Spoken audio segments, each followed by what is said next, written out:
चलिए, आज की जो ये क्लास है NTA UGC net social work की। मैं आप लोगों से बात कर रहा हूँ यूनिट नंबर 1 पर। और आप सभी लोग जानते हैं कि मैं यूनिट नंबर 1 से रिवीजन करवा रहा हूँ आप लोगों से। और आ चुका हूँ मैं यूनिट नंबर 1 में थ्योरी ऑफ सोशल वर्क पर। और थ्योरी ऑफ सोशल वर्क में मैंने 3 थ्योरीज के बारे में बात कर चुका हूँ आप लोगों से। जैसे मैंने बात कर चुका हूँ सोशल लर्निंग थ्योरी के बारे में, अल्बर्ट बेंडूरा के बारे में।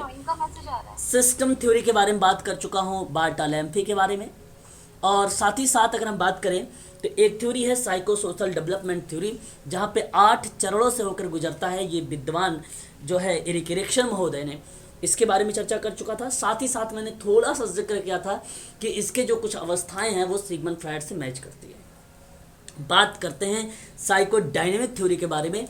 साइको डायनेमिक थ्योरी ये जो विद्वान रहे हैं फ्रायड महोदय रहे हैं। कौन रहे हैं? फ्रायड रहे हैं। अब ध्यान रखिएगा, एक गतिकी की बात होती है।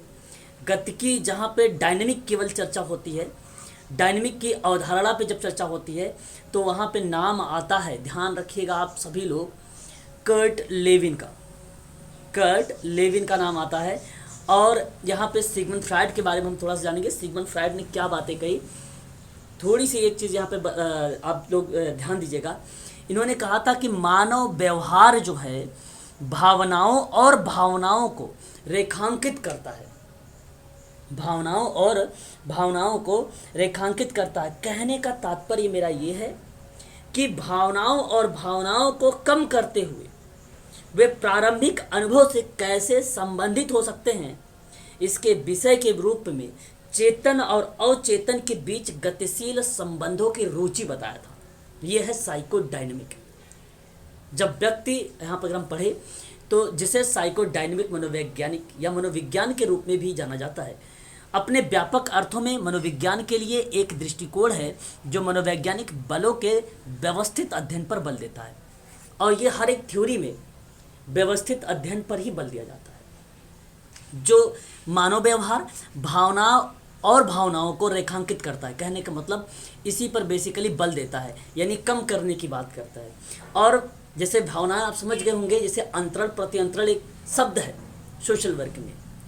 जब क्लाइंट सेवार्थी के प्रति कोई एक्टिविटी सोचने लगता है या देखने लगता है कि ये मेरे पिता जैसे हैं, सोशल वर्कर है वहाँ पे, तो वह अंतरण की बात आती है। और ठीक उसी प्रकार से जब अगर सोशल वर्कर क्लाइंट के अंदर अपनी मदर या अपने फादर या अंकल जैसे देखने लगता है तो वो प्रत्यंतरण की भावना आ जाती है। इसी को कम करने की बात करता है ये psychodynamic theory Sigmund Freud की।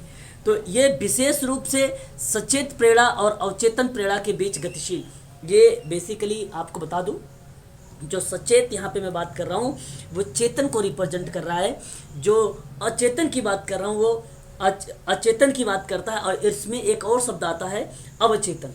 3 शब्द देखो, ये आप सब लोग भली भांति तरीके से जानते होंगे कि चेतन, अवचेतन और अचेतन मन का स्वरूप दार्शनिक और वैज्ञानिक दृष्टिकोण से अलग अलग है। और ये 3 ऐसे शब्द हैं जो सिगमंड फ्रायड के हैं। मैं थोड़ा सा आप लोगों को इसकी परिभाषा बता देना चाहता हूँ, कॉपी अगर हो तो इसको अच्छे से समझ लीजिए। लेकिन आप जितनी बार आप समझते हैं चेतन अचेतन के बारे में, उतनी बार आप कंफ्यूज भी होते रहते हैं।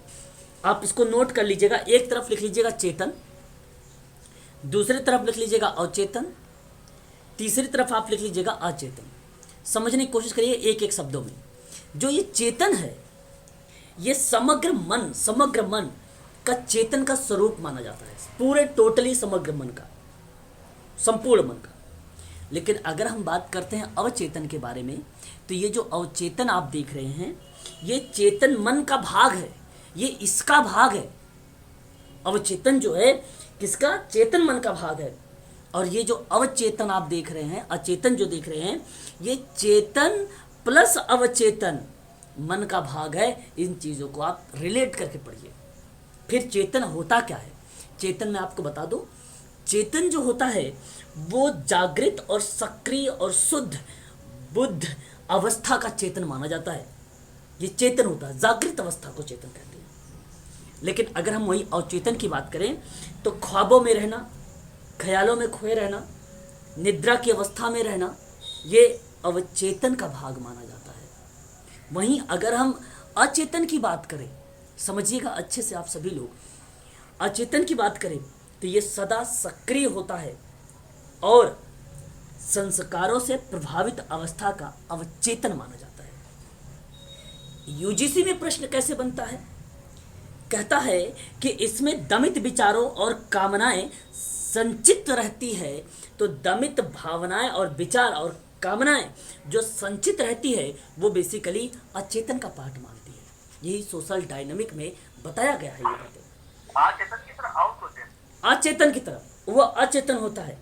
जो अवचेतन होता है सर, इसमें स्मृतियां, अनुभव, ज्ञान संचित होता है अवचेतन में। ठीक है, अवचेतन में स्मृति, अनुभव, ज्ञान संचित रहता है। लेकिन जो चेतन होता है आपका, इसमें मनुष्य में परमात्मा की उपस्थिति का एहसास होता है। इस चीज को आप ध्यान रखेंगे। ये 3 ऐसे शब्द थे जो इंपॉर्टेंट थे आप सभी के लिए।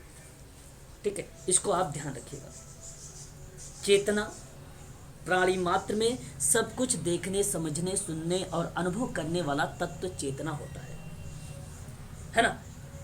अवचेतना, अवचेतन मन जो है चेतना का ही एक भाग है। अवचेतन हमारे मन में लगातार विचारों की धारा बहती रहती है। मन की गति से तीव्र गति किसी भी की नहीं है।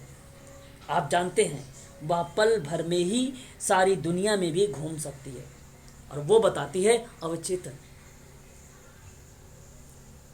और अगर हम बात करते हैं अचेतन के बारे में, चेतन और अचेतन का मन का ये भाग माना गया जो है अचेतन को, और ये हमारे मस्तिष्क का 30% से 40% तक मन अचेत अवस्था में ही रहता है। अचेतन मन सदैव सक्रिय रहता है। इसमें हमारे दमित इच्छाएं, महत्वाकांक्षी और आकांक्षाएं होती हैं जो बचपन से ही संग्रहित होना शुरू हो जाती है। इस चीज को भी आप ध्यान रखिएगा। ठीक है, चलिए अगर आपको एक एग्जांपल देता हूं। सिर पर चोट लगने से स्कूटर सवार कुछ देर के लिए अचेत हो जाता है, यानी वो बेहोश हो जाता है। ये प्रतिक्रिया आप कौन से मन की अवस्था में देखेंगे बताइए? सिर पर, अवचेतन में आएगा। हाँ, अवचेतन नहीं होगा, अचेतन होगा, अचेतन होगा। इस चीज को आप ध्यान रखिएगा। चलिए, बहुत बढ़िया। चेतन होता है, नहीं, चेतन होता है, अचेतन होता है, अचेतन होता है, अर्धचेतन होता है। अवचेतन ही अर्धचेतन है, अर्धचेतन है ना? ठीक है। अब अगर हम बात करें यहाँ पे मनोगतिकी में, तो आगे हमारा ये शब्द एक और आता है सिगमंड फ्रायड का। सिगमंड फ्रायड 1890 और 1930 के दशक में इन्होंने सिद्धांतों का एक संग्रह विकसित किया, मनोविज्ञान के लिए मनोदैहिक दृष्टिकोण का आधार बनाया। ये सिगमंड फ्रायड, सिगमंड फ्रायड की अवस्थाएं थी, और आप भलीभांति तरीके से जानते भी होंगे। साइकोडायनेमिक को शुरू में कार्ल जुंग, अल्फ्रेड एडलर और मेलानी क्लेन द्वारा विकसित किया गया था। ध्यान दीजिएगा इस स्टार्टेड में। परंतु ये जो साइकोडायनेमिक है, इस साइकोडायनेमिक में चेतन और अवचेतन की वजह से ये सिद्धांत काफ़ी फेमस रहा। 1940 के दशक के मध्य तक और 1950 के दशक में मनोगतिकीय सिद्धांत का सामान्य अनुप्रयोग अच्छी तरह से स्थापित हो गया, और उस समय नाम था फ्रायड। इस चीज को ध्यान रखें। मनोगतिकीय सिद्धांत वास्तव में मनोवैज्ञानिक सिद्धांतों का एक संग्रह है जो मानव कामकाज में ड्राइव का मतलब होता है प्रेरक और अन्य बलों पर महत्व पर जोर देता है। विशेष रूप से अचेतन ड्राइव है। दृष्टिकोण मानता है कि बचपन का अनुभव, वयस्क व्यक्तित्व और रिश्तों का आधार साइकोडायनेमिक सिद्धांत फ्रायड के मनोविश्लेषणात्मक सिद्धांत से उत्पन्न हुआ है, और इसके अनेक विचार आधार पे आए थे, जिसमें अन्ना फ्रायड भी रहे, एरिक एरिक्सन भी रहे, कार्ल जंग भी रहे। लेकिन अन्ना फ्रायड आप जितना फेमस रहे हैं अहम मनोविज्ञान में, उतना फेमस इस सिद्धांत में नहीं रहे हैं साइकोडायनेमिक में। इसमें सबसे ज़्यादा अगर कोई फेमस है तो फेमस है सिगमंड फ्रायड।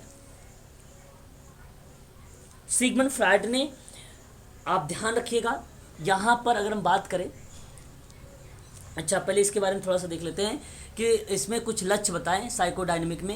इन्होंने कहा कि ये जो थेरेपी है ये क्लाइंट के लिए एक प्रकार से बल देती है, धक्का देती है, यानी ये क्लाइंट पर यानी केस वर्क पर काम करती है ये, और उसकी भावनाओं को स्वीकार करे। समय के साथ क्लाइंट, ग्राहक जहाँ लिखा हुआ है वो क्लाइंट लिखा हुआ है, क्लाइंट का मतलब होता है सेवार्थी, अपनी भावनाओं के पैटर्न को पहचानना शुरू कर सके और उससे संबंधित हो सके और उसके बेहतर विकल्प बन सके। उसके लिए सेवार्थी के लिए पैटर्न को पहचाने और सेवार्थी केवल अपनी भावनाओं से अधिक पैटर्न देखना शुरू कर सके। जो भावनाएं हैं यहाँ पे अंतरण प्रत्यंतरण को, उस पर भी जो है नियंत्रण हो सके, पारस्परिक संबंधों में सुधार हो सके।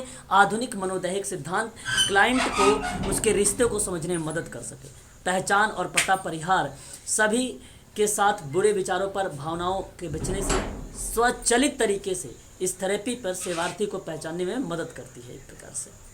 ठीक है, ये क्रिया विधि इसमें देखने को में मिलती है। तो ये सारी चीज़ें यहाँ पे मिल जाएगी और आप देख सकते हैं एक गत्यात्मक विकास होता है जब आप वो एक्टिविटी करते हैं समाज कार्य में। जैसे अगर मैं आपसे बात करूं मिड डे मील का, मिड डे मील नहीं, मील का पत्थर का, मील का पत्थर, इसको मील का पत्थर कहा जाता है। मील का पत्थर का मतलब है जब आप सर्वे वगैरह करते हैं, किसी का केस हिस्ट्री वगैरह लेते हैं, तो उस समय इस पे आप ध्यान देते हैं, क्योंकि आपसे पूछते हैं कि 1 माह में बालक क्या अपने सिर को ऊपर उठा लिया था। यदि नहीं लिया था तो यहाँ पर आप आइडेंटिफाई, आप तथ्य को ढूंढना चाह रहे हैं। यदि ये है तो आप यस करेंगे, यदि नहीं है तो आप नो करेंगे। लेकिन आप पैटर्न यही 1 माह में पूछेंगे गत्यात्मक विकास से करेंगे। 4 माह में सहारे के साथ बैठ सकता है, 6 माह में बालक बिना सहारे के बैठ सकता है, 8 माह में अपने घुटनों के बल चलने लगता है, 10 माह में बालक सहारे के साथ खड़ा हो सकता है, 12 माह में बिना सहारे के खड़ा हो सकता है, 18 माह में चलने लगता है, 24 माह में दौड़ने लगता है, 36 माह में अपने स्थान से उछल कूद करने लगता है। 5 वर्ष की बात अगर हम करें तो अपने वज़न का आधा वज़न उठा लेता है ना। और अगर हम बात करते हैं 10 वर्ष का बालक में तो वो अपने वज़न के बराबर का वज़न उठा सकता है, 18 में अपने वज़न का दुगना वज़न उठा सकता है। ये चीज़ें हैं, आप इसको भी ध्यान रखेंगे। अगर हम बात करते हैं सिगमंड फ्रायड के बारे में, और भी कुछ चीज़ें हैं। सिगमंड फ्रायड ने मनोविश्लेषणात्मक सिद्धांत दिया। इन्होंने यौन व्यवहार सिद्धांत, जिसको आप कहते हैं टेकिंग ट्रीटमेंट थ्योरी, अगर कोई आपसे पूछे एग्ज़ाम में अगर आ जाए टेकिंग ट्रीटमेंट थ्योरी किसने दिया है, तो मन विश्लेषण के सिद्धांत में सिगमंड फ्रायड ने ही बताया था। सिगमंड फ्रायड ने ही बताया था। सिगमंड फ्रायड के 3 सिद्धांत काफ़ी फेमस रहे थे, आप ये भी ध्यान रखिएगा। एक जो है सेक्सुअल बिहेवियर थेरेपी, थेरेपी नहीं, थ्योरी, ये भी आप ध्यान रखेंगे, सिगमंड फ्रायड का ही है। और टेकिंग ट्रीटमेंट थ्योरी किसकी है? सिगमंड फ्रायड की ही है। सेक्सुअल बिहेवियर थ्योरी क्यों? इसमें उन्होंने स्तनपान करने और अपना अंगूठा चूसने वाले बालक की क्रिया का काम भावना से जोड़कर एक नए सिद्धांत का प्रतिपादन किया था, जिसको समाज में काफ़ी आलोचना का सामना भी करना पड़ा था। इसमें सेक्सुअल बिहेवियर थ्योरी में इस चीज़ को ध्यान रखिएगा आप सभी लोग। इसने ईद, ईगो, सुपर ईगो के बारे में भी बात किया सिगमंड फ्रायड ने, या आप भली भांति तरीके से परिचित हैं इसमें। ठीक है, इसने चेतन के बारे में बात किया, इसने अचेतन के बारे में बात किया, इसने जो है अचेतन को जिक्र किया। अचेतन, सॉरी, वहाँ पे मैंने आप लोगों से अचेतन को अर्धचेतन बताया था, आप ध्यान रखिएगा। अचेतन जो है वो अर्धचेतन है, रिपीट कर रहा हूँ, आप ध्यान रखिएगा, वो अर्धचेतन है। प्लीज़ इसको आप ध्यान से करेक्ट कर लीजिए। शायद आप लोगों ने वहाँ पे अवचेतन को अर्धचेतन कर लिया है, ये गलत हो जाएगा। यहाँ पे अचेतन ही अर्धचेतन है। ठीक है, ईद में ही सेक्सुअल बिहेवियर थ्योरी को इसने जिक्र किया था, इस चीज़ को ध्यान रखिएगा। ठीक है, और इसने जो है 5 ऐसे अवस्था के बारे में जिक्र किया है। आपको बता दो, एग्ज़ाम में ये प्रश्न पूछ लिया गया था कि आप बताइए क्रम कौन सा है इसका, इसका क्रम पूछ लिया था। आप याद रखिएगा, एक है मौखिक अवस्था, जिसको आप कहते हो मुखावस्था, जन्म से लेकर 1 वर्ष था, और दूसरा था गुदावस्था जो 2 से लेकर 3 वर्ष था, तीसरा था लैंगिक अवस्था जो 4 से लेकर 5 वर्ष था। इसमें 2 ग्रंथि पाई गई, एक ग्रंथि थी, सिगमंड फ्रायड ने बताया ओडिपस। क्या था? ओडिपस। ओडिपस ग्रंथि होने के कारण अपनी माता से अधिक स्नेह करने लगता है बालक, यानी लड़का। ये बॉयज में पाया जाता है। अगर हम बात करते हैं लड़कियों में, इलेक्ट्रा ग्रंथि होने के कारण वे अपने पिता से अधिक स्नेह करने लगती हैं। तो लड़कियों में कौन सी ग्रंथि पाई जाती है? इलेक्ट्रा ग्रंथि। ये कौन सी अवस्था में आया है? लैंगिक अवस्था में। फिर बात करते हैं सुषुप्तता अवस्था, और इस अवस्था को कहा गया आयु 6 से 12 वर्ष। और एक था जननी अवस्था, जिसको सृजनात्मक अवस्था भी मैंने लिखवाया था आप लोगों से। ये 12 से लेकर 20 वर्ष तक होती है। ये 5 ऐसी अवस्था भी है। सिगमंड फ्रायड की बातें यहीं समाप्त नहीं होती है। सिगमंड फ्रायड की 2 ऐसी मूल प्रवृत्तियाँ थी जो काफ़ी ज़्यादा यूजीसी सोशल वर्क में फेमस रही। एक था जीवन की मूल प्रवृत्ति।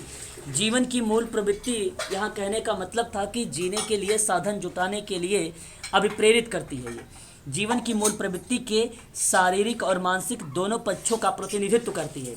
इसमें काम वासना और भूख, प्यास इत्यादि चीज़ें इसमें शामिल की गई थी जीवन की मूल प्रवृत्ति में। इस चीज़ को आप ध्यान रखेंगे।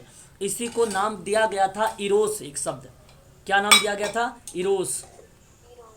दूसरी एक प्रवृत्ति आई इसकी, जो है मृत्यु मूल प्रवृत्ति। क्या थी? मृत्यु मूल प्रवृत्ति थी इसकी। मृत्यु मूल प्रवृत्ति जो थी वो घृणा से संबंधित थी।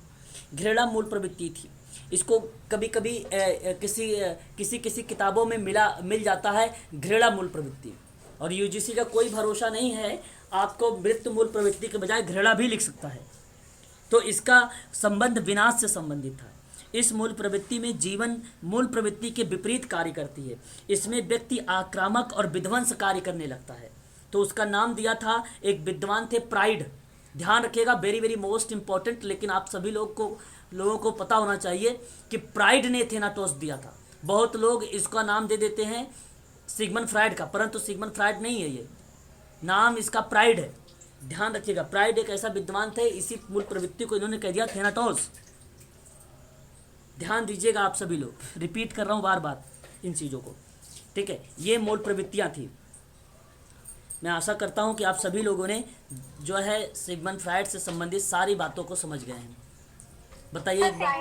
ने सिर्फ विरोध ही दिया है ना? हाँ, उन्होंने सिर्फ विरोध दिया है ना? हाँ, इन्होंने, अगर हम इरोज की बात करते हैं, इरोज शब्द जो है सिगमंड फ्रायड का। तो ये अन्ना फ्राइड और फ्राइड अलग अलग है? अन्ना फ्रायड जो है वो अलग है, सिगमंड फ्रायड अलग है। सिगमंड फ्रायड की बेटी है अन्ना फ्रायड। उन्होंने अहम मनोविज्ञान की बात किया था, ईगो की बात किया था। देखिए मैं बताता हूँ आपको, ईद और ईगो क्या है। ईद बेसिकली क्या होता है, इस चीज़ को समझिए, सुखवादी सिद्धांत पर आधारित होता है। और मैं आपको बता दूं, ईद जो है वो अचेतन मन से जुड़ा हुआ है। काम प्रवृत्ति सबसे बड़ा सुख है। ईद जो है पार्श्विक प्रवृत्ति से जुड़ा हुआ है। तो ईद ईगो मतलब अहम द्वारा नियंत्रित होता है। ईद जो किसके द्वारा नियंत्रित होता है? ईगो के द्वारा। वहीं ईगो की जो बात कही, ये सिगमंड फ्रायड ने कहा कि वास्तविकता पर आधारित है। ये कहा कि अर्ध चेतन मन से जुड़ा हुआ है। ये कहा इसने कि उचित अनुचित का ज्ञान होता है ईगो में। कहा कि मानवतावादी से संबंधित है ईगो, ये सिगमंड फ्रायड ने बोला। लेकिन ईगो साइकोलॉजी की बात अगर कोई किया, डीप में एक किताब लिख कर उन्होंने जिक्र किया, तो उनका नाम आता है अन्ना फ्रायड। और अन्ना फ्रायड जो है सिगमंड फ्रायड की बेटी थी। हैं एक अगर नाम पूछेंगे तो फिर किसका टिक लगाएंगे? दोनों नाम लिखे होंगे, अन्ना फ्रायड भी और वो भी। नहीं, तो वहाँ पे क्वेश्चन रहेगा अहम मनोविज्ञान, प्रश्न रहेगा अहम मनोविज्ञान, तब तो आप अन्ना फ्रायड को ही लगाना, ठीक है। एक चीज करेक्ट कर दीजिए, ये जो ईगो और सुपर ईगो होता है, इड होता है, ये फ्रायड ने दिया था या अन्ना फ्रायड ने दिया था? फ्रायड ने दिया था। Id, ego, superego Freud ने दिया था। सर वो घृणा वाला आपने जो बताया था, फिर से बता दीजिए सर। घृणा किसको बोलते हैं आपने बताया था? जी, मृत्यु की मूल प्रवृत्ति है। मृत्यु की मूल प्रवृत्ति को ही घृणा मूल प्रवृत्ति भी कहा जाता है। मृत्यु की सर? हाँ, मृत्यु मूल प्रवृत्ति। मूल प्रवृत्ति आपको पता है जो जन्मजात पाई जाती है। और कुल टोटल 14 मूल प्रवृत्तियों के बारे में एक विद्वान थे मैकडुगल। क्या नाम था उनका? मैकडुगल। 14 मूल प्रवृत्ति के बारे में जिक्र किया था। केवल दो मूल प्रवृत्ति के बारे में बात करने वाला कोई व्यक्ति है तो सिगमंड फ्राइड है। बस 14 विलियम मैकडूगल। इन्होंने तो एक ही किया ना, एक तो फ्राइड ने किया ना। नहीं, फ्राइड ने उसका नाम दिया भाई, मृत मूल प्रवृत्ति को जो प्राइड थे, डिफाइन इन्होंने किया। हाँ, उन्होंने कहा कि ये थेनाटोस है, ये मृत मूल प्रवृत्ति नहीं है। इसका नाम दे दिया कि भाई ये थेनाटोस इसको कहा जाता है, बस इतना नाम बोला। डिफाइन इन्होंने किया, उन्होंने केवल नाम दिया। हाँ, नाम दिया। हाँ, इसको जो है थेनाटोस कहते हैं। तो ये चीज़ है, ठीक है। चलिए, इतनी बात क्लियर हो गया। अब हम बात करते हैं एक और सिद्धांत के बारे में, जो है इसको कहा जाता है, आप लोगों को भलीभांति तरीके से पता होगा, social exchange theory. Social exchange theory, social exchange theory है क्या चीज़?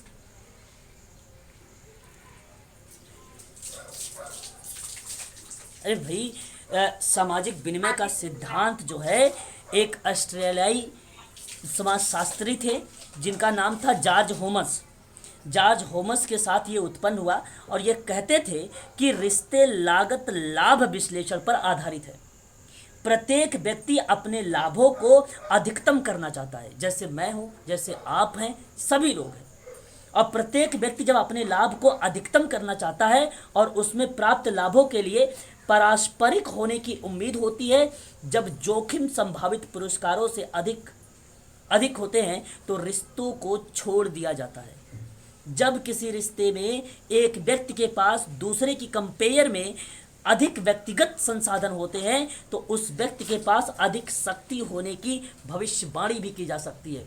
ऐसा एक्सचेंज थ्योरी में समाजशास्त्री विद्वान जॉर्ज होमस के द्वारा कहा गया, और ये पहली बार 1958 में एक किताब लिखा था, एक एस्से के रूप में था, सोशल बिहेवियर अस एक्सचेंज। इसमें जिक्र किया था जॉर्ज होमस ने। विनिमय का सिद्धांत पूछ लेता है इस किताब में। अगर हम बात करें एग्जाम में तो विनिमय का सिद्धांत आ जाता है, लेन देन का सिद्धांत आ जाता है। ये जो निबंध था सोशल बिहेवियर अस, उसके बाद क्या? सोशल बिहेवियर अस एक्सचेंज। एक्सचेंज का मतलब होता है विनिमय, विनिमय का मतलब होता है लेन देन, ठीक है, ठीक है। क्या? आगे बढ़े सर। ठीक है, ठीक है। सामाजिक कार्य का एक चुनौतीपूर्ण अभी तक पुरस्कृत पेशा है, ठीक है। ये बेसिकली माना गया। सामाजिक कार्यकर्ता में आमतौर पर जनसांख्यिकी के ग्राहक मतलब सेवार्थी होते हैं, जिसमें आवश्यकताओं की एक विस्तृत श्रृंखला होती है और सेवार्थी के व्यवहार और सेवार्थी के अवसर और निर्णयों को प्रभावित करने वाली सामाजिक प्रणालियों का विश्लेषण करके उन ज़रूरतों की पहचान करते हैं और एक व्यापक दृष्टिकोण का उपयोग करके सामाजिक कार्यकर्ता सेवार्थी को स्वस्थ, सुरक्षित और खुशहाल जीवन जीने में मदद करता है। ये एक्सचेंज की थ्योरी में बात किया गया है, ठीक है। इस चीज़ को आप ध्यान रखिएगा। बहुत सरल चीज़ें हैं, यहाँ पे सरल शब्दों में लिखा भी गया है, आप इसको देख सकते हैं। बात एक लास्ट थ्योरी की बात कर लेते हैं, रेशनल चॉइस थ्योरी के बारे में। दार्शनिक एडम एक विद्वान रहे हैं और इन्होंने तर्क संगत विकल्प सिद्धांत का प्रतिपादन किया था। रेशनल थ्योरी को ही बोला जाता है, इस चीज़ को आप ध्यान रखिएगा। अब यहाँ अगर मैं आप लोगों से बात करूँ, जिक्र करूँ, ये थ्योरी किस चीज़ पर आधारित रही, ये थ्योरी किस चीज़ पर आधारित रही, तो आप लोगों को ध्यान रखना होगा। स्वार्थ के ऊपर था, तर्क पर था ये किस पे था? तर्क पर आधारित था इस चीज़ को आप ध्यान रखेंगे। ये थ्योरी जो थी तर्क पर आधारित थी। कहने का मतलब ये था कि तर्क संगत विकल्प सिद्धांत या समझाने में मदद करता था आप लोगों का, और करता भी है, कि लोग द्वारा किए गए विकल्पों को क्यों बनाते हैं, क्योंकि लोग निर्णय लेने से पहले जोखिम, लागत और लाभ का वजन करते हैं। इस सिद्धांत का कहना है कि सभी विकल्प तर्क संगत हैं, क्योंकि लोग निर्णय लेने से पहले लागत और लाभों की गणना करने लगते हैं। क्या आप जिसको थेरेपी दे रहे हो, क्या उसका बेनिफिट होगा या नहीं होगा, उससे फ़ायदा है कि नहीं है। जो क्लाइंट है इस तरीके की विचार कर सकता है रेशनल चॉइस थ्योरी की। आप भी इस पे विचार कर सकते हैं थ्योरी पर। यहाँ तक कि जब एक विकल्प तर्कहीन लगने लगता है तो इसके पीछे का तर्क क्या होता है, इसको जानने की कोशिश की जाती है यहाँ पर। ये सन 1776 में एक निबंध आया, राष्ट्र के धन की प्रकृति और कारणों की जांच। ये किताब का नाम है, किसका? एडम स्मिथ के। इन्होंने स्वार्थ के प्रति मानव प्रकृति की प्रवृत्ति का प्रस्ताव समृद्धि का परिणाम था। एडम स्मिथ का रेशनल चॉइस थ्योरी में आप यहाँ पे देख सकते हैं। मैं आपको थोड़ा सा बता देता हूँ कि विकल्प सिद्धांत भी इसी का नाम है और तर्कसंगत क्रिया का सिद्धांत या कार्यवाही का सिद्धांत इसी का नाम है, रेशनल चॉइस थ्योरी का ही। समझने के लिए एक रूपरेखा यह है कि अवसर, औपचारिक रूप से मॉडलिंग और सामाजिक और आर्थिक व्यवहार। तर्कसंगत विकल्प सिद्धांत का मूल आधार यह है कि व्यक्तिगत सामाजिक व्यवहार का परिणाम व्यक्तिगत अभिनेताओं के व्यवहार से होता है, जिसमें से प्रत्येक व्यक्ति व्यक्तिगत निर्णय ले रहा होता है। सिद्धांत व्यक्तिगत विकल्पों के निर्धारणों या कार्यप्रणाली व्यक्तिवाद पर भी केंद्रित होता है, यानी ये सेवार्थी पर केंद्रित, यानी केशवर्ग पर ये ज़्यादा बल देता है। तर्कसंगत विकल्प सिद्धांत तब मान लेता है कि किसी व्यक्ति के पास उपलब्ध विकल्पों की प्राथमिकता है, जो उन्हें यह बताने की अनुमति देती है कि कौन सा विकल्प उसे पसंद है, कौन सा विकल्प उसे पसंद नहीं है। तो ये तर्क संगत पर आता है। ठीक, इस चीज को आप ध्यान दीजिएगा। तर्क संगत विकल्प यह समझाने में मदद करता है कि लोग अपने द्वारा किए गए विकल्पों में क्यों बनाते हैं, क्योंकि लोग निर्णय लेने से पहले जोखिम, लागत, लाभ का वजन करते हैं। और इस सिद्धांत का कहना यही है कि सभी विकल्प तर्क संगत होते हैं, क्योंकि लोग निर्णय लेने से पहले लागत और लाभों की गणना करना, जब कोई विकल्प तर्कहीन लगता है तब इससे पीछे का तर्क हम जानने की कोशिश करते हैं, रीज़न हम जानने की कोशिश करते हैं। ये बातें हम यहाँ पे करना स्टार्ट करते हैं। ठीक है, यहाँ पे सिगमंड फ्रायड के बारे में मैंने आपको भी जो जिक्र किया है, ये सारी की सारी कंटेंट आपको यहाँ पे मिल जाएगा। देखिए यहाँ पे मैंने जिक्र भी किया है। ठीक है, 5 अवस्थाएं हैं यहाँ पे। ठीक है, यहाँ पे आप देख सकते हैं कि जब लड़कियों में इलेक्ट्रा ग्रंथि होने के कारण जो है लड़कियाँ अपने पिता से स्नेह करने लगती हैं या प्यार करने लगती हैं, ये चीज़ें बताई गई। ठीक है, ये 5 अवस्थाएं हैं, उसमें सारा साफ शब्दों में लिखा गया है, अवस्था के बारे में भी क्या क्या चीज़ें उस अवस्था में होती भी है। ठीक है, तो ये था आप लोगों का आज का जो थोड़ा सा थ्योरीज थी सोशल वर्क की, और काफ़ी इम्पोर्टेंट है, काफ़ी ज़्यादा इम्पोर्टेंट है। आपको बता दूं, एक हालांकि कॉग्निटिव, जैसे अगर हम जब बात करते हैं प्रैक्टिस मॉडल में सोशल वर्क में, तो एक आता है कॉग्निटिव बिहेवियर थेरेपी के बारे में। कॉग्निटिव बिहेवियर थेरेपी, जिसको आप कहते हैं CBT। क्या नाम देते हैं आप? CBT का। ध्यान दीजिएगा, संज्ञानात्मक व्यवहार चिकित्सा बोला जाता है इसको। मनोचिकित्सकीय उपचार का एक रूप है जिसमें अवसाद, चिंता, शराब, दवा उपयोग की समस्या होती है, वैवाहिक समस्या होती है, खाने का विकार होता है, गंभीर मानसिक बीमारी होती है, तो उसके लिए हम यूज करते हैं कॉग्निटिव बिहेवियर थेरेपी। क्या यूज करते हैं हम लोग? Cognitive behaviour therapy. बात समझ में आ रही है? एक बार बताइए। ओके, देखिए कॉग्निटिव बिहेवियर थेरेपी में क्या होता है, आप इस चीज़ को समझ लीजिए अच्छे से। ये बेसिकली आपका जो है, कोई व्यक्ति अगर चिंता से विकार है, उस चिंता से उसके लिए समस्या है, अवसाद डिप्रेशन में है, शराब की दिक्कत है, दवा का उपयोग करने में समस्या है उसको, वैवाहिक समस्या है, खाने का विकार आपको पता होगा बुलिमिया वगैरह होता है, इससे कोई अगर संबंधित बीमारी होती है तो वहाँ पर हम एक थेरेपी का यूज करते हैं, उसका नाम है cognitive behaviour therapy. Cognitive behaviour therapy. अब आपको बता दूं, कॉग्निटिव बिहेवियर थेरेपी में अलग अलग विद्वानों ने अलग अलग तरीके से परिभाषित भी किया। एक विद्वान का नाम आया था रोथबॉम करके, हालांकि वो उतना फेमस नहीं रहे कि इनका एग्ज़ाम में पूछा जाए, तो इन्होंने कॉग्निटिव बिहेवियर थेरेपी को जो है दिया था शुरुआत में। लेकिन अगर हम बात करते हैं इसके जो है CBT के बारे में, तो वेरी वेरी मोस्ट इम्पोर्टेंट जो एग्ज़ाम में पूछा जाता है उसका नाम आता है एरोन बेक का नाम। CBT Aaron Beck 1960। ये एक थ्योरी है जो आपको लगानी पड़ेगी, इसको यूज करना पड़ेगा आप लोगों को। बात कर लेते हैं, एक आपको देखा होगा आप लोगों ने crisis theory, crisis intervention model.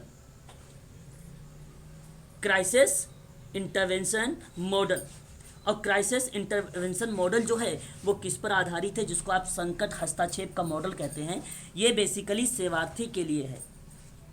अब इसमें अगर कोई सेवार्थी के लिए जिन्हें शारीरिक नुकसान हो रहा है, आत्महत्या का विचार आ रहा है मन में उसके, ऐसा रोकने के लिए आपको ऐसी थेरेपी का प्रयोग करना पड़ेगा जिसका नाम है संकट हस्तक्षेप मॉडल। और ये मॉडल दिया किसने था, आप याद रखिएगा, एक नाम आता है आर अल्बर्ट का, ठीक है, और एक नाम आता है आपको बता दो एलन जे का, ठीक है। ये ऐसे विद्वान रहे हैं जिन्होंने बताया कि संकट हस्तक्षेप मॉडल के माध्यम से आप उनकी जो समस्याएं हैं, घरेलू हिंसा का जो शिकार हैं, जो आत्महत्या व्यक्ति कर रहे हैं, जो शारीरिक नुकसान अपने आप को पहुंचा रहे हैं, इससे हम उसको रोक सकते हैं। ये मॉडल दिया गया है। एक सीबीटी उनने पावलोव ने भी तो दिया था ना सर। पावलाव कहाँ, कंफ्यूज हो रहे हो आप, सीबीटी में पावलाव कहाँ आएगा? सीबीटी थेरेपी अनुक्रिया था। नहीं, सीबीटी तो मैंने कभी भी नहीं लिखवाया होगा भाई। सीबीटी तो मुझे बहुत पहले से पता है ना, ये थेरेपी, तो ये सीबीटी उनका नहीं है, आप ध्यान रखिएगा, ठीक है ना। अच्छा सर, वो सीसीटी था, सॉरी। क्या अभी क्या, सर ये अल्बर्ट है ना, इनका पूरा नाम क्या, बंडूरा, अल्बर्ट? नहीं, अल्बर्ट बेंडूरा नहीं है ये, अल्बर्ट आर के नाम इनका जो है, अल्बर्ट बेंडूरा नहीं है ये, अल्बर्ट ये एक अलग विद्वान है, अल्बर्ट आर करके आता है, और मैं आपको बताता हूँ उनका पूरा नाम जो है, ब्रो जी, नहीं, अल्बर्ट आर ब्रोकोली। आर से रीड हो जाएगा ना, रीड ही तो है। नहीं, इनका आर से जो होगा वो रोमुलो इनका नाम है, रोमुलो। मैं लिख देता हूँ, आप देख लो यहाँ पे, अल्बर्ट, ठीक है, अल्बर्ट रोमुलो ब्रोकोली इनका पूरा नाम है। अल्बर्ट, आप उनको मत सोचिएगा, क्या नाम बता रहे थे आप, अल्बर्ट बेंडूरा? नहीं, अल्बर्ट बेंडूरा नहीं, वही सोचा था। अच्छा, नहीं, ये नहीं, अल्पोर्ट भी नहीं होंगे, नहीं अल्बर्ट बेंडूरा होंगे, ठीक है, इस चीज़ को आप ध्यान रखिएगा। चलिए सर जी, मुझे एक चीज पूछनी है, ये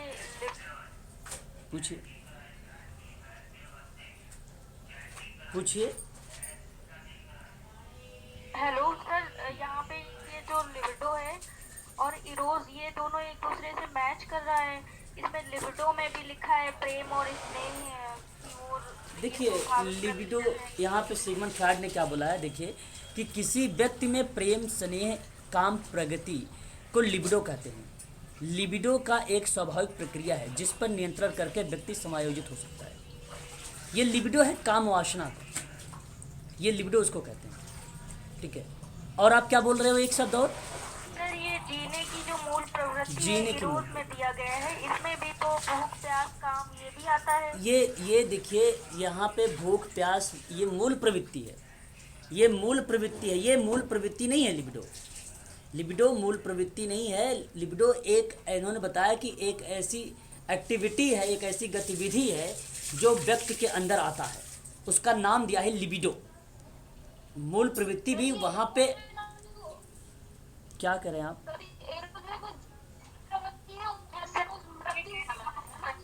एक चीज ये है कि लिबिडो और जो इरोज है, इसमें बेसिक डिफरेंस क्या है? ये मुझे दोनों एक दूसरे के एक जैसे ही लग रहे हैं। नहीं, देखो, जीवन सर, वो जीवन का पूरा संपूर्ण जीवन के बारे में बताता है सिगमंड लिबिडो फ्रॉइड, से, और उसका एक भाग हो सकता है ना लिबिडो, क्योंकि उसमें कामुकता और ये प्रेम, ये सारी चीजें आती हैं। चल देखो, मैं बताता हूँ, मेरी बात सुनिए जरा आप लोग। ये जो लिबिडो होता है, यहाँ पे जो बच्चा होता है उसमें काम वासना वगैरह, जैसे अंगूठे चूसना है ना, ये काम वासना को रिप्रेजेंट करता है, ठीक है। तो इस तरीके का शब्द जो है लिबिडो में इन्होंने बताया स्वाभाविक होता है, ये प्रेम, स्नेह, प्रगति किसी चीज़ को लेकर, ठीक है, इसको बोला लिबिडो है, ये इसको इन्होंने कहा लिबिडो। और जो जीवन की मूल प्रवृत्ति है, यहाँ पे आप इसके अंतर को समझिए। जीवन की मूल प्रवृत्ति में शारीरिक और मानसिक दो पक्ष होते हैं, ठीक है, दो पक्ष होते हैं। इसमें जो इरोस होता है काम वासना भूख प्यास इत्यादि को शामिल किया गया है। ये स्वाभाविक है। यहाँ पर अगर हम बात करते हैं ये चीज़ों में जीवन की मूल प्रवृत्ति इरोस में, तो ये कहा है इसने कि ये स्वतः अपने आप आते हैं, लेकिन यहाँ पे ये बच्चे में पाए जाते हैं। इसका नाम इन्होंने कहा कि ये लिबिडो है, लेकिन ये मूल प्रवृत्ति जो काम वासना भोग प्यास वगैरह बताएगी, इसका कोई एज नहीं बताया गया। ये पांचों एज में आपको कहीं पर भी आ सकता है जीवन की मूल प्रवृत्ति, जीवन की मूल प्रवृत्ति। लेकिन ये जो लिबिडो है ये समाप्त हो जाता है 6 के 12 साल के बाद से। लेकिन एक चीज़ इन्होंने और बोल दिया यहाँ पे, इन्होंने फिर रक्षा युक्तियों को बता दिया कि अगर एक बच्चा घर में आता है और उसको देख कर वो बिहेवियर करने लगता है तो उसका एक रक्षा युक्ति के रूप में रिप्रेजेंट कर दिया, परंतु वो रक्षा युक्तियाँ अलग मान जाएंगी। यहाँ पर ये इस चीज़ को ध्यान रखेगा, ये जो लिबिडो है ये कभी भी जीवन मूल प्रवृत्ति से मैच नहीं करेगा। इस चीज़ को ध्यान रखेंगे आप सभी, कभी भी ये मैच नहीं करेगा। इन्होंने ये अलग बताया, इन्होंने ये अलग चीज़ दिखाया है। लिबिडो एक अलग शब्द है इसका, ठीक है, उससे बिल्कुल भी मैच मत करिएगा।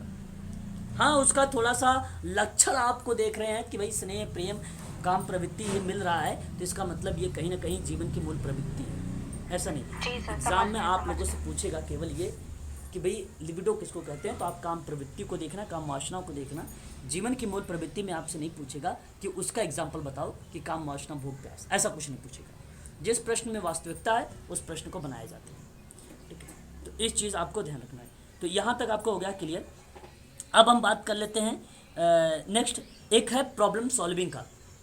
एक क्या है आपका प्रॉब्लम सॉल्विंग मॉडल है, और आप भली भांति तरीके से जानते हैं ये मॉडल किसके द्वारा दिया गया था, H.H. पर्लमैन के द्वारा दिया गया था। किसके द्वारा दिया गया था, H.H. पर्लमैन के द्वारा दिया गया था। इस चीज़ को आप ध्यान दीजिएगा सभी लोग। समस्या समाधान का मॉडल एक आपका आता है, इसको भी ध्यान रखिएगा, task central practice. Task central practice की बात होती है। कोई बताना चाहेगा टास्क सेंट्रल थेरेपी या प्रैक्टिस की बात करें तो किस विद्वान है? टास्क सेंट्रल नो,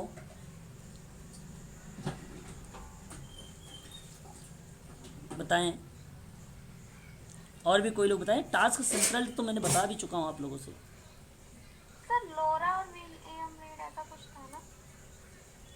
लोरा और William read, okay okay okay. और भी कोई लोग बताएं जरा भाई।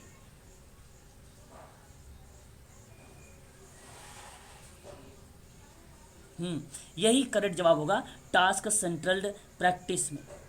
टास्क सेंट्रल प्रैक्टिस में जो है विलियम रीड, जिसको टीसी मॉडल भी कहा जाता है, ठीक है, टीसी मॉडल भी कहा जाता है। और ध्यान रखिएगा आप सभी लोग, ये इम्पोर्टेंट था, विलियम रीड और लॉरा। तो विलियम रीड की वाइफ हैं लॉरा, ठीक है, याद रखेंगे आप लोग। साक्ष जो है टास्क सेंट्रल मॉडल को, या आप प्रैक्टिस कह लीजिए, या आप उसके एक प्रकार से थेरेपी कह लीजिए। क्लाइंट सेंट्रल मॉडल एक है, ये किसके द्वारा दिया गया था, कार्ल रोजर्स के द्वारा दिया गया था। इस चीज़ को भी आप ध्यान रखिएगा। एक शब्द मैं आप लोगों को बताना चाहूँगा, आप लोग इसे भी ध्यान रखिएगा, वंशानुक्रम और वातावरण। वंशानुक्रम समझिएगा थोड़ा सा। वंशानुक्रम क्या होता है? वंशानुक्रम माता पिता और पूर्वजों से आने वाली जो पीढ़ी को जन्म से ही मिलने वाले जो गुण होते हैं, उस गुण को वंशानुक्रम कहा जाता है। आपको बता दूं, आप लोगों को भली भांति तरीके से पता होगा, बालक के लिंग का निर्धारण किसके द्वारा? पिता द्वारा होता है। ये एग्जाम में प्रश्न पूछा गया है।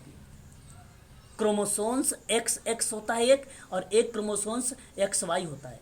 XX क्रोमोसोम से लड़की यानी गर्ल्स को बताया जाता है, ये भी ध्यान, ये सारे फैक्ट हैं। और XY क्रोमोसोम में लड़का शिशु। पिता के पास केवल 23वें गुणसूत्र है। पिता के पास कौन सा? 23वां जो गुणसूत्र होता है, याद रखेंगे आप सभी लोग, ये भी इंपॉर्टेंट है। जो 23वां गुणसूत्र होता है वो लिंग निर्धारित करता है। XY गुणसूत्र जबकि माता के सभी 23वें गुणसूत्र में XX गुणसूत्र पाए जाते हैं, और पिता के 23वें गुणसूत्र जोड़ों को वंशानुक्रम या लिंग गुणसूत्र कहा जाता है। वेरी वेरी मोस्ट इंपॉर्टेंट इस 23वां गुणसूत्र से सवाल पूछ सकता है।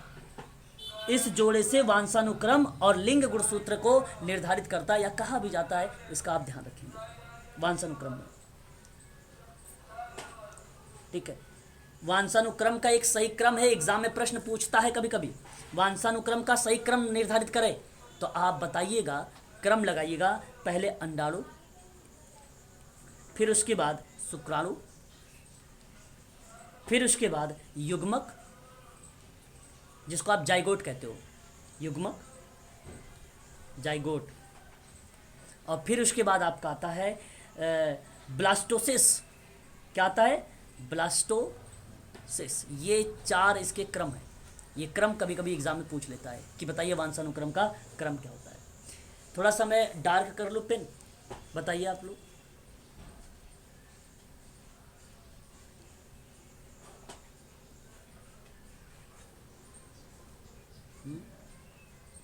चलो, क्लियर हो गया?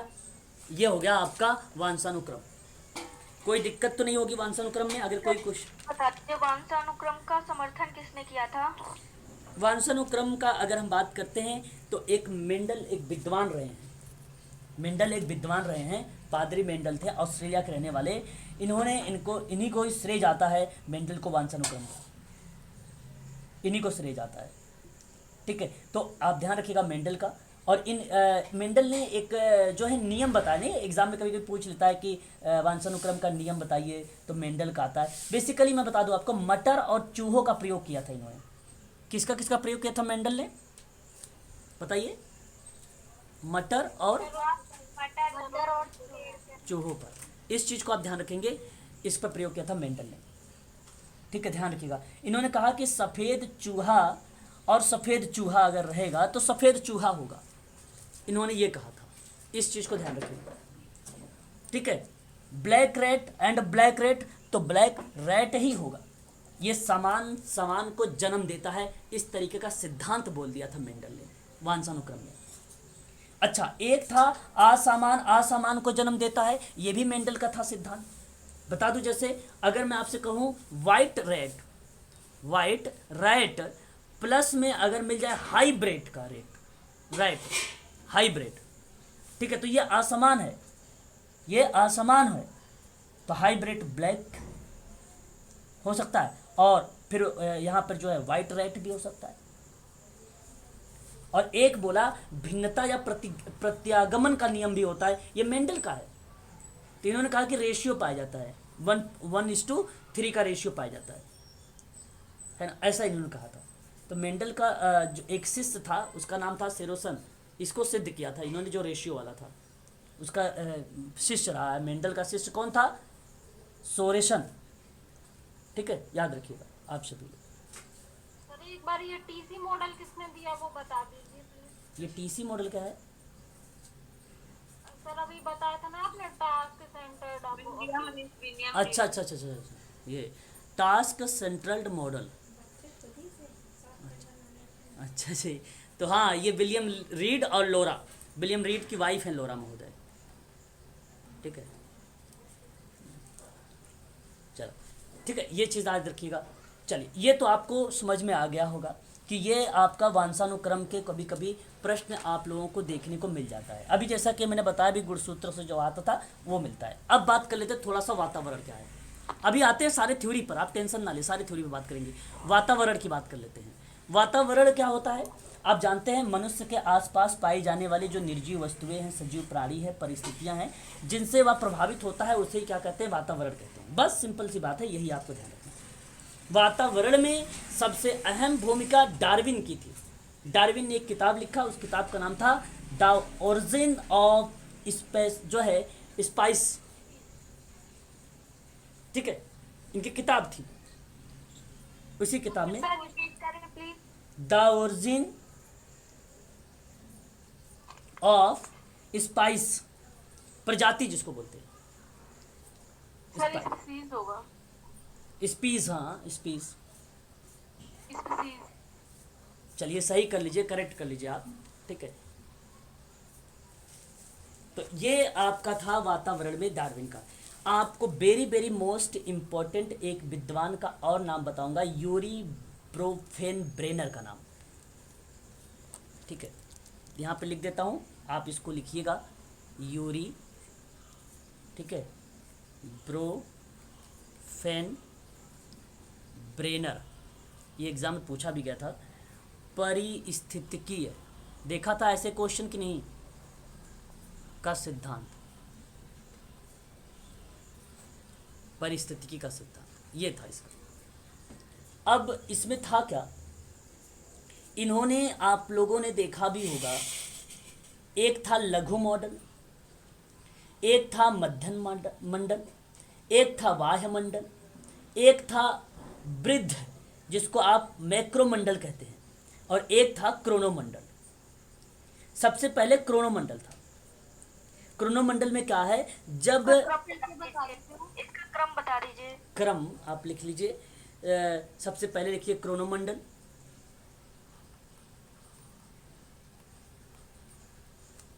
उसके बाद आप जो है लिखिए वृद्ध या मैक्रोमंडल, वृद्ध करके ऑब्लिक कर दीजिए, कभी कभी वृद्ध लिख देता है, और लिख लीजिए मैक्रोमंडल।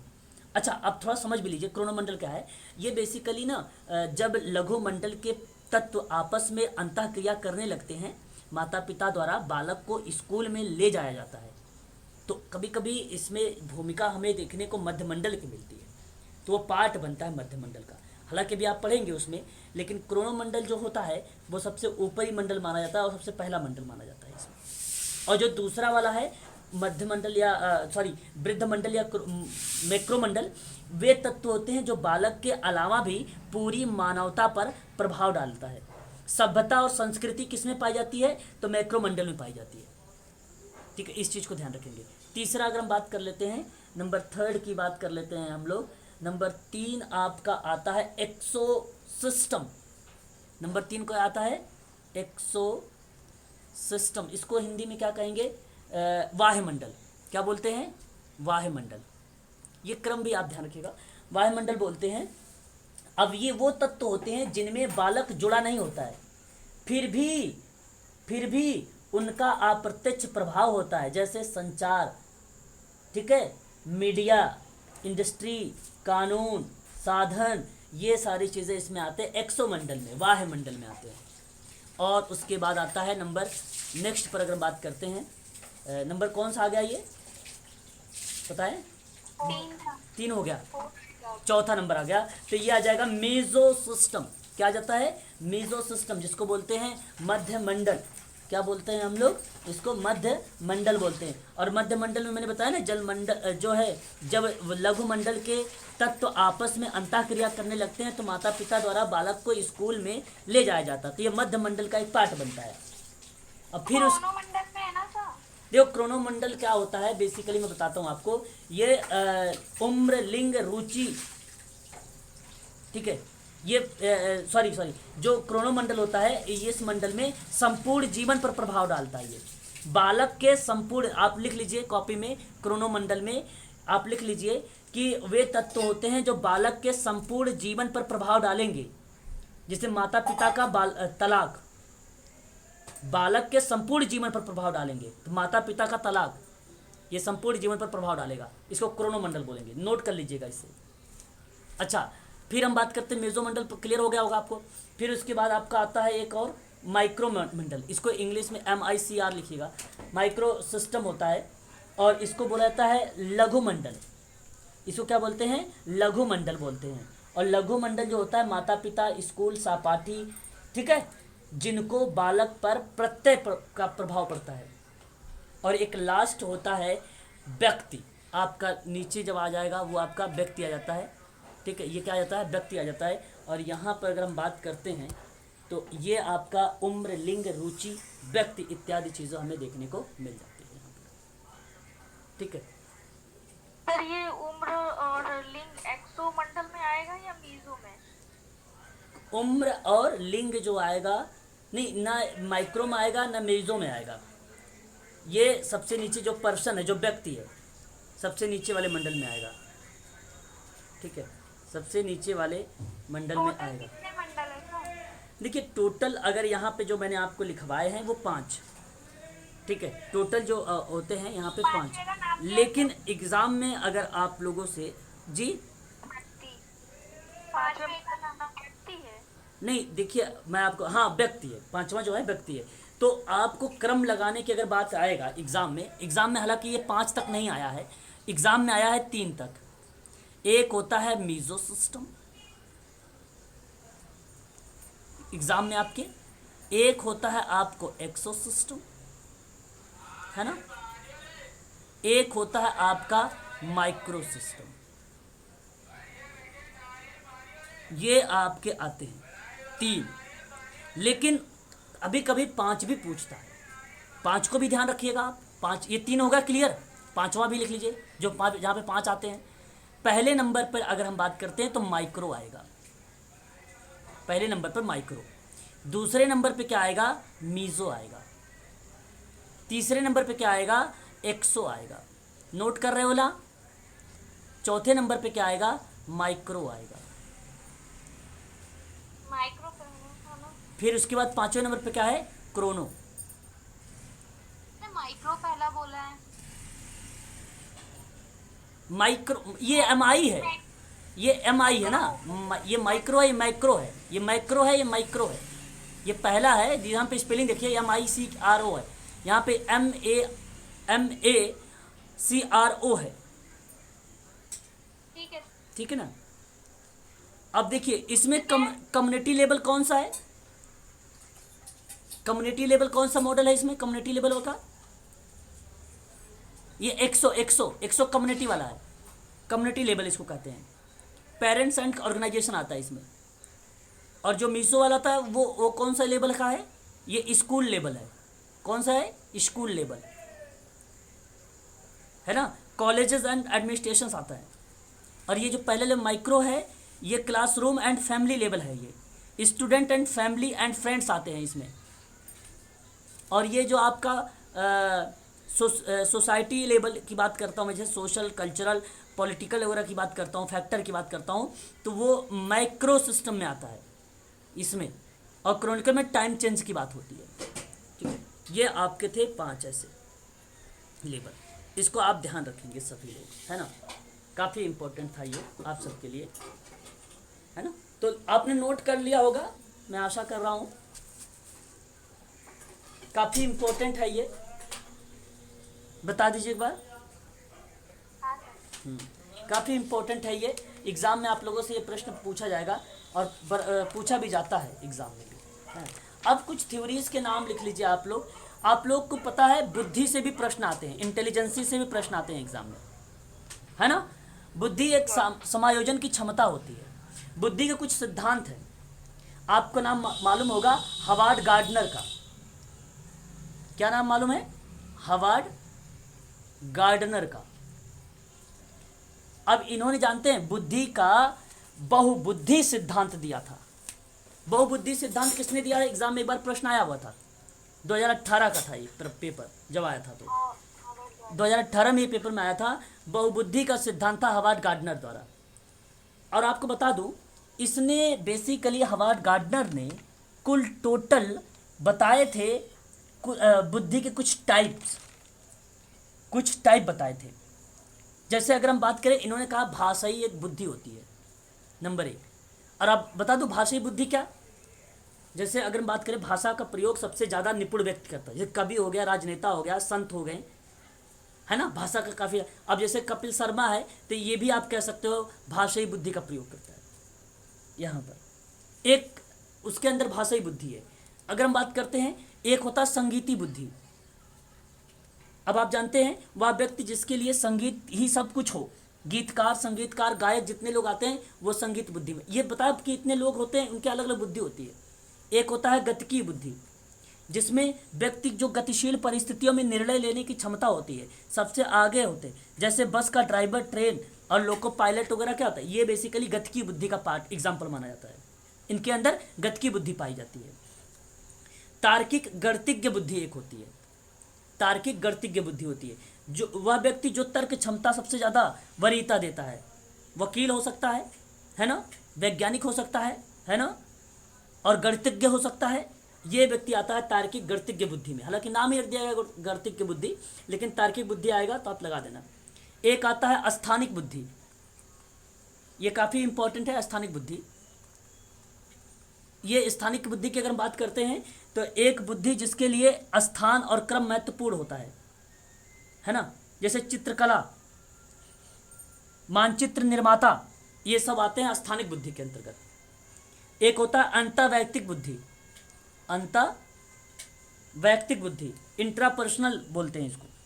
संप्रेषण कला, दूसरों से को समझने इतना निपुण होते हैं। सर अंतर क्या? जैसे ये अंता है, अंत वैयक्तिक बुद्धि, जिसको इंटरपर्सनल बोलते हैं, इंटरपर्सनल।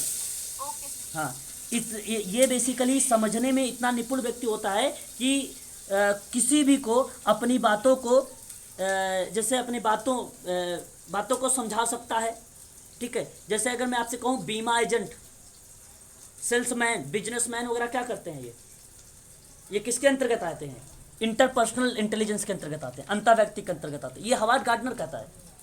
और एक होता है इंट्रापर्सनल, जिसको अंतरावैयक्तिक बोला जाता है, अंतरावैयक्तिक बोला जाता है। तो एक व्यक्ति जो खुद को किसी भी परिस्थिति में ढाल ले, माहिर हो, जैसे शिक्षक है, अभिभावक है, ये किस में आता है? अंतरावैयक्तिक बुद्धि में आता है। एक होता है प्राकृतिक बुद्धि। क्या होता है? प्राकृतिक बुद्धि, जिसमें व्यक्ति जो है पेड़ पौधे, जीव जंतु, खनिज, जलवायु आदि से सबसे ज़्यादा रुचि रखता हो, जैसे जीव विज्ञानी, वनस्पति वैज्ञानी, माली, पर्यावरण विद जो होते हैं वो सभी लोग प्राकृतिक बुद्धि में आते हैं। एक होता है आध्यात्मिक बुद्धि, है ना। ये सारी चीज़ें थोड़ा सा इंपॉर्टेंट है, तब समझा रहा हूँ आप लोगों को। क्यों कहा गया उसको बुद्धि का सिद्धांत, इसलिए समझाना पड़ रहा मुझे। अस्तित्ववादी का बुद्धि क्यों इन्होंने बोला? कहा कि एक व्यक्ति जो प्रकृति के रहस्य में, जैसे ब्रह्मांड की उत्पत्ति आदि के रहस्यों एवं वैज्ञानिक नियम आदि, अस्तित्व के धार्मिक धारणाओं को लेकर अस्तित्व के बारे में सोचता है, जैसे साधु संत, वैज्ञानिक लोग, ये अस्तित्ववादी बुद्धि के अंतर्गत आते हैं। अस्तित्ववादी ये बुद्धि के अंतर्गत आते हैं। अस्तित्ववादी, ये अस्तित्ववादी है, आध्यात्मिक में नहीं आएंगे। आध्यात्मिक बुद्धि में कौन आएगा सर? हाँ, आध्यात्मिक में आते हैं साधु संत, मौलवी लोग आते हैं, मौलवी लोग भी आते हैं, जहाँ पे ईश्वर, धर्म, स्वर्ग, नर्क आदि के सबसे ज़्यादा विश्वास रखते हैं। आध्यात्मिक वही होता है। ठीक है, ये आपको ध्यान रखना होगा। ये थे बुद्धि।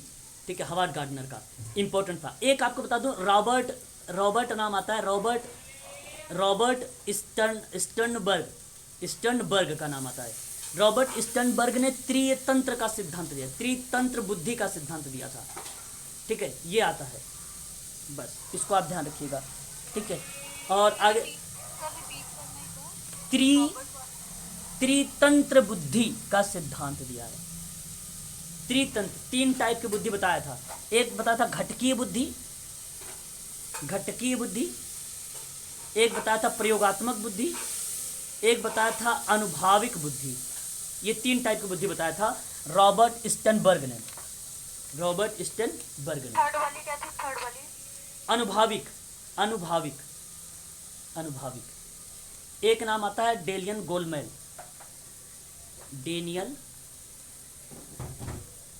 गोलमैन।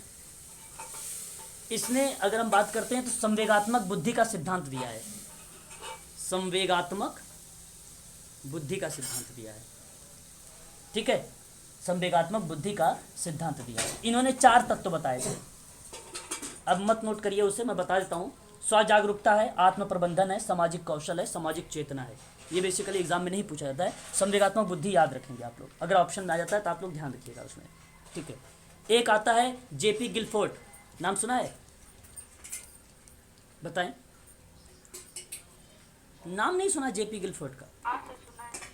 गिलफोर्ड, इसने त्रिआयामी बुद्धि दिया है, त्रिआयामी सिद्धांत दिया है बुद्धि का। ठीक है, इस चीज़ को आप ध्यान रखेंगे। और अगर हम बात करते हैं एक चार्ल्स स्पेयरमैन की बात कर लेते हैं। अच्छा, इसमें त्रिआयामी कौन कौन से थे मैं बता भी देता हूँ आपको, त्रिआयामी के नाम भी। एक इसका था जो है एक इनका था विषय वस्तु सॉरी, एक था इनका विषय वस्तु, दूसरा था सक्रिया, तीसरा था उत्पाद, क्रिया। हाँ सक्रिया, तीसरा था उसका उत्पाद। ठीक है, वो इन्होंने त्रिआयामी एक डायग्राम बनाया था, और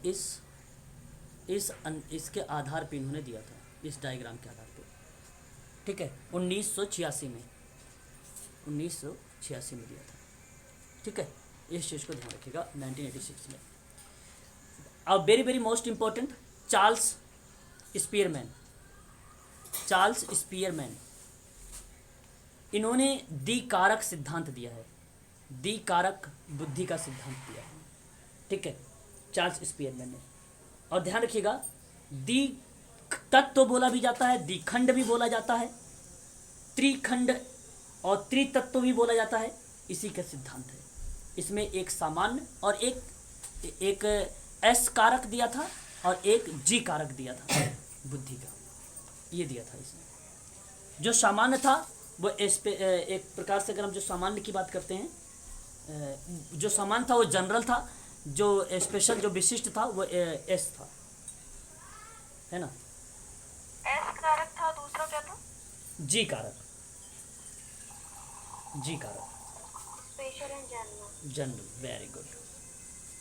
एक आपका आता है बीने एंड टर्मन एंड स्टनबर्ग, ये 3 विद्वान मिलके एक कारक का सिद्धांत दिया था, बस एक कारक का सिद्धांत दिया था। इन तीनों लोगों ने मिलकर बुद्धि का सिद्धांत, लुईस थर्स्टन का भी नाम आता है। लुईस थर्स्टन ने प्राथमिक मानसिक योग्यताओं का सिद्धांत दिया था। लुईस थर्स्टन, प्राथमिक, ठीक है, मानसिक योग्यता का सिद्धांत लुईस थर्स्टन ने दिया था। ठीक है, इस चीज को आप ध्यान रखिएगा। ठीक है, बहुकारक सिद्धांत था एक, बहुकारक सिद्धांत किसने दिया था? थॉर्नडाइक ने दिया था, बहुकारक सिद्धांत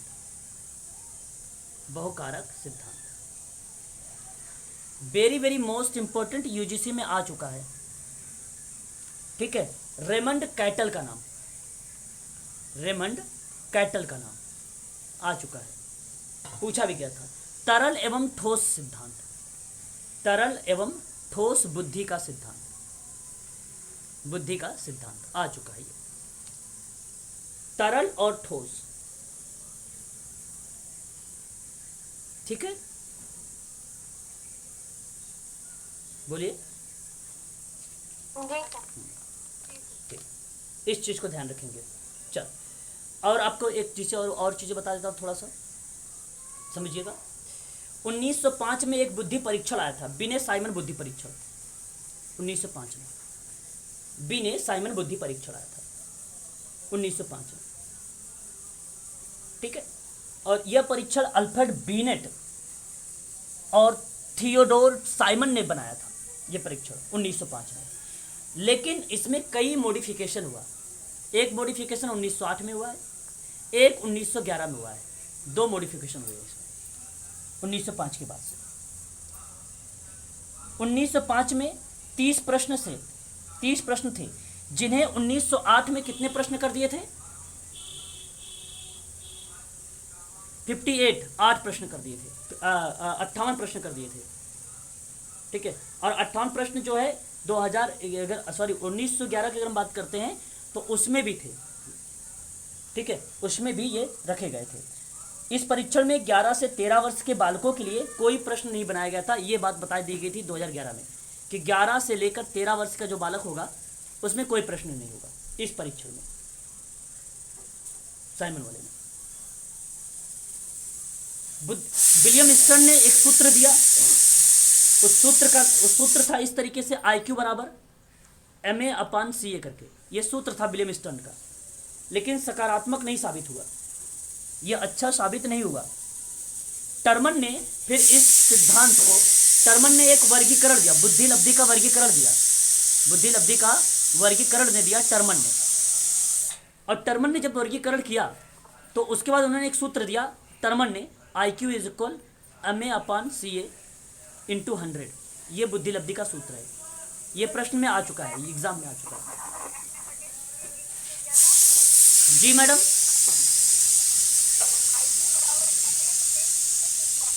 विलियम स्टर्न ने IQ, यहाँ पे देख लीजिए स्क्रीन पर, IQ लिखा, फिर MA/CA कर दिया। ये विलियम स्टर्न ने था, ये 1905 के दौरान में यूज कर रहा था। लेकिन जब टर्मन ने दिया अपने सिद्धांत 1913 पे, उस समय उन्होंने एक वर्गीकरण किया, तो उन्होंने एक फार्मूला बनाया, एक सूत्र बनाया IQ लेवल का। ठीक है, उन्होंने किया फार्मूला ये रहा, IQ MA/CA इंटू 100।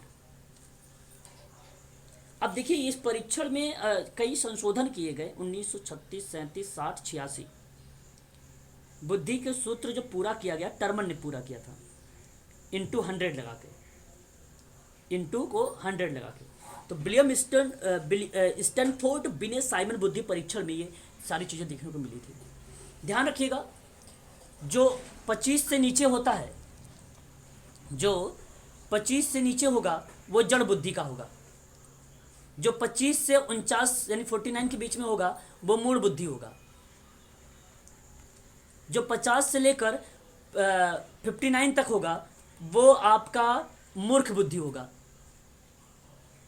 जो 60 से लेकर 69 के बीच में होगा वो कमजोर और क्षीण बुद्धि का होगा, है ना। जो 70 और 79 के बीच में होगा वो आपका औसत या सामान्य से नीचे की बुद्धि होगा। ठीक है, और जो 80 से लेकर 109 बताया गया, 80 से 109 बताया गया वो सामान्य बताया गया। कहीं कहीं 90 से 109 110 मिलता है, वो भी करेक्ट होगा, गलत नहीं होगा, सामान्य होगा। ये इंपॉर्टेंट था। 110 से अगर हम बात करते हैं, 110 से 119 में वो तीव्र बुद्धि का होता है, श्रेष्ठ बुद्धि का होता है। और 120 से लेकर 129 की बीच बात करें, 120 से 129, 120 से 129 वो तीव्र बुद्धि का होता है, वो तीव्र बुद्धि का होता है। 110 से 119 के बीच में जो होगा ना वो औसत बुद्धि का होगा। 110 से, यहाँ पे लिख देता हूँ मैं, 110 से 119 के बीच में वो सामान्य बुद्धि का होगा। कहीं कहीं 90 भी मिलता है। ठीक है, और जो है 80 से 109 जो होगा वो सामान्य या औसत बुद्धि से होगा, तो वो औसत बुद्धि के बराबर में होगा। और 110 और 119 सामान्य औसत बुद्धि के ऊपर होगा, औसत बुद्धि के ऊपर कर लीजिए बस। ठीक है, 130 से 139 में तीव्र बुद्धि होता है, 130 में 139 में तीव्र बुद्धि और अति तीव्र कह लीजिए। और 140 प्लस अगर होगा तो वो प्रतिभाशाली होगा, प्रतिभाशाली होगा। ठीक है, ये था आपका बुद्धि का। तो बुद्धि से भी प्रश्न देखने को हमें मिलते हैं, इस चीज़ को आप लोग जो है ध्यान रखिएगा थोड़ा सा। ठीक है ना, बताइए। अब हम बात करेंगे कल थोड़ी सी कुछ और थ्योरीज के बारे में। एडविन रे गुथरी के बारे में बात करेंगे हम लोग, विलियम थॉर्नडाइक के बारे में बात करेंगे हम लोग। ठीक है, एडवर्ड ली थॉर्नडाइक की बात करेंगे, रॉबर्ट टॉलमैन के बारे में बात करेंगे हम लोग कल। अल्बर्ट बेंडूरा के बारे में पढ़ा चुका हूँ आप लोगों को, बेंडूरा को आपको मालूम ही है। जीन पियाजे के बारे में बात करेंगे, BF स्किनर के बारे में बात करेंगे कल हम लोग थोड़ा सा। लुहास जो है, फेडरिक स्किनर एक नाम है, उसके बारे में बात करेंगे स्किनर का। इवान पैट्रिच पावलाव एक विद्वान है, उसके बारे में बात करेंगे कल हम लोग। क्लार्क लियोनार्ड हल है जिसने बताया था मैंने प्रेरणा का सिद्धांत लेकर, ठीक है, उसके बारे में बात करेंगे हम लोग कल। और फिर हम एक नाम आता है उल्फ गंग कोहलर का नाम, उस पर हम चर्चा करेंगे। फिर उसके बाद अगर हम बात करते हैं तो एक नाम और आता है सामाजिक हस्तांतरण का, हम उस पर जिक्र करेंगे सामाजिक हस्तांतरण क्या होता है या अधिगम हस्तांतरण क्या होता है। फिर डोलार्ड एंड मिलर के बारे में बात करेंगे, डेविड आशुबेल के बारे में बात करेंगे, वेरी वेरी मोस्ट इंपॉर्टेंट है आशुबेल, बहुत ज़्यादा आजकल आ रहा है एग्जाम में ये आशुबेल विद्वान। फिर हम बात करेंगे एक लर्निंग वक्र के बारे में, क्या है लर्निंग वक्र। फिर हम बात करेंगे लर्निंग का पठार, अधिगम का पठार क्या है उसके बारे में बात करेंगे। जेराम ब्रोनर का सिद्धांत काफ़ी ज़्यादा इंपॉर्टेंट है, उसके बारे में बात करेंगे। मैस्लो के बारे में आपको पता है, ठीक है, अब मैस्लो के बारे में पता ही है आप लोगों को। फिर हॉर्ले के बारे में बात करेंगे, हॉर्ले एक सिद्धांत दिया था बंदर पर, बंदर पर हॉर्ले ने सिद्धांत दिया था, ठीक है, उस पर जिक्र करेंगे। और एक नाम आता है अल्डरफर सिद्धांत। अल्डरफर काफ़ी इंपॉर्टेंट है, अस्तित्ववादी की मांग के सिद्धांत की बात किया था। ERG का सिद्धांत यूजीसी में पूछा गया था, ठीक है। मॉर्गन और मुर्रे का सिद्धांत हम बात करेंगे, मॉर्गन और मुर्रे का। विलियम मैकडुगल के बारे में बात करेंगे, जो 14 मूल प्रवृत्तियां हैं। और विक्टर ब्रूम के बारे में बात करेंगे, विक्टर ब्रूम के बारे में बात करेंगे हम लोग, विक्टर ब्रूम के बारे में कल हम चर्चा करेंगे उसके बारे में, ठीक है। फिर मैस्लो का सिद्धांत मालूम ही है आप लोगों को, उसमें बताने की ज़रूरत तो है ही नहीं मुझे, है कि नहीं, मैस्लो तो जानते हो। फिर हम बात करेंगे सदरलैंड के बारे में, वाइट कॉलर आप मालूम होगा आप लोगों को, वाइट कॉलर के बारे में, सदरलैंड के बारे में बात करेंगे हम लोग, है ना, कल।